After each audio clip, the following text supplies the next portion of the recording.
हिजरत क्या है? एक शहर से दूसरे शहर। अब हमारे बास तबलीगी साथी हैं, वो सरोजे पे जाते हैं, जैसे हम भी गए उनके साथ। तो यही नॉर्थ नाजाबाद से कटी पहाड़ी उधर हमारी तश्कील हुई। तो हमारे साथी उधर बात करते हुए, बयान करते हुए कह रहे हैं कि हम हिजरत करके आए हैं, हम मुहाजिरीन हैं और आप जो है अंसार हैं। तो आपने हमारी नुसरत करनी है, हम हिजरत करके आए। तो इससे क्या होगा? दीन फैलेगा।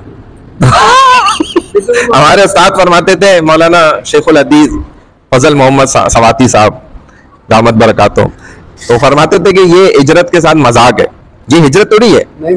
हिजरत किसको कहा जाता है? कि एक शहर से दूसरे शहर गए, या एक चले गए, हाँ, एक मुल्क से दूसरे मुल्क चले गए, कि वहां की फिर आपको इमारतें भी नजर नहीं आ रही, इतना दूर आप निकल गए, शहर की हुदूद खत्म हो गई, उसके बाद इमारतें भी ओझल हो गई, नजर नहीं आ रही।